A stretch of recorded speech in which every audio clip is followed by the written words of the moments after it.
Kenalin, aku Novi, anak perbankan syariah dari kelompok 1. Kalian pengen beli motor, tapi gak punya duit? Sini, aku kasih tahu solusinya. Kalian pasti belum pada tahu kan kalau di perbankan syariah ada yang namanya akad murabahah.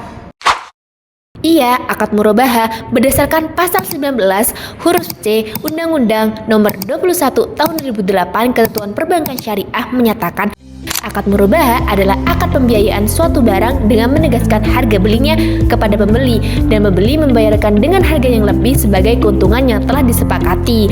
Nah, ketentuan dari keuntungan ini diambil dari harga selisih dan harga beli. Pembayaran juga dapat secara cicilan ataupun tunai. Maka dari itu, akad murabahah dapat dikatakan sebagai akad pembiayaan karena ngebantu banget buat kita yang mau ngajuin pembiayaan motor ataupun rumah. Bener, emang akad jual beli itu banyak, tapi pada umumnya terdapat 3 akad lazim yang digunakan oleh jasa keuangan. Yang pertama yaitu murabahah, kedua salam, yang ketiga yaitu istisna. Terus apa bedanya dari ketiga akad tersebut? Oke, aku jelasin. Pertama, dari objek barang, murabahah objek barangnya harus ada, baik itu barang baru ataupun barang lama. Sedangkan salam dan istisna, objek barangnya tidak ada, tetapi mulai dari jenis, kualitas, kuantitas harus sudah jelas diketahui oleh kedua belah pihak dan disepakati. Kedua, dari penyerahan barang. Murabahah barangnya diserahkan di awal transaksi kepada pembeli, sedangkan salam dan istisna biasanya diserahkan di kemudian hari. Ketiga, dari segi pembayaran, murabahah biasanya dapat dibayarkan secara cicilan maupun tunai, sedangkan istisna dan salam biasanya dibayarkan di awal transaksi. Yang terakhir, dari segi penggunaan, murabahah biasanya digunakan untuk pembiayaan, kayak pembiayaan motor, rumah, bisa juga modal usaha, sedangkan salam biasanya untuk pembelian pemesanan barang yang belum ada. Biasanya digunakan untuk hasil panen atau enggak produk produksi. Nah, kalau istisna biasanya digunakan untuk pembuatan yang belum ada, seperti kayak pemesanan rumah. Nah, itulah perbedaan dari ketiga kata tersebut. Eits, tunggu dulu, bakal ada kuis buat kalian. Nih kuisnya. Buat tahu jawaban kalian benar atau enggak, kalian harus tonton video selanjutnya. Jangan lupa ditonton ya. Ya, ketemu lagi sama aku. Di sini aku bakal ngejelasin dasar sumber hukum akad murabahah mulai dari Al-Qur'an, hadis, fatwa, bahkan regulasi yang mengatur akad murabahah. Pertama, ayat Al-Quran mengenai akad murabahah. Ayat Al-Quran yang terkait jual beli terdapat di Quran Surat An-Nisa ayat 29 yang artinya, hai orang yang beriman, janganlah kalian saling memakan, mengambil harta sesamamu dengan jalan yang batil, kecuali dengan jalan perniagaan yang berlaku dengan sukarela di antaramu. Dari ayat tersebut udah dijelasin kalau kita nggak boleh saling memakan harta sesama dengan cara yang batil.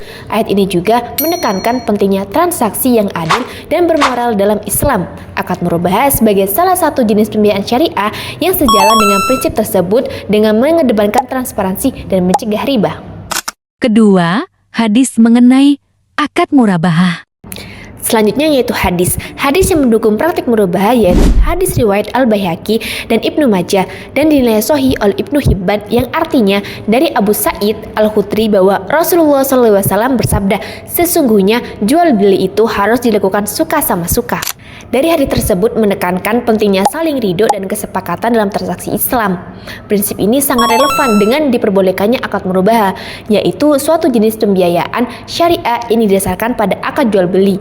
Akad murabahah mewujudkan prinsip-prinsip hadis tersebut tentang saling ridho, keadilan, transparansi yang sejalan dengan praktik bisnis yang etis dan adil.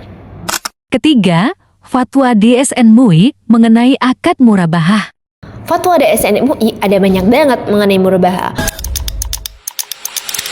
Mulai dari nomor 4 tahun 2000, nomor 13 tahun 2000 sampai nomor 153 tahun 2022 yaitu fatwa terbarunya. Kalian bisa cek sendiri di website resmi Fatwa DSN MUI, tinggal ketik murabahah. Pasti di situ bakal muncul fatwa-fatwa murabahah. Salah satunya itu nomor 11 garing DSN MUI garing 9 garing tahun 2017. Kali ini aku bakal ngebahas fatwa nomor 111 garing DSN MUI garing 9 garing 2017. Dari fatwa tersebut terdapat beberapa ketentuan mulai dari ketentuan umum apa itu murabahah, ketentuan terkait hukum dan bentuk murabahah, ketentuan terkait sikat alqad, para pihak, barang, tesaman, dan terakhir terkait produk dan kegiatan. Keempat, regulasi perbankan syariah di Indonesia yang mengatur murabahah. Selanjutnya yaitu regulasi perbankan syariah di Indonesia yang mengatur murabahah, di mana ada 3. Pertama, yaitu Undang-Undang Nomor 21 Tahun 2008 tentang Perbankan Syariah. Undang-undang ini mengatur tentang penyelenggaraan kegiatan usaha perbankan syariah termasuk akad murabahah.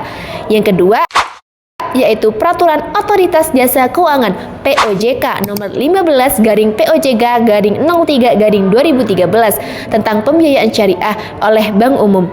POJK ini mengatur tentang pelaksanaan pembiayaan syariah oleh Bank Umum, termasuk akad murabahah.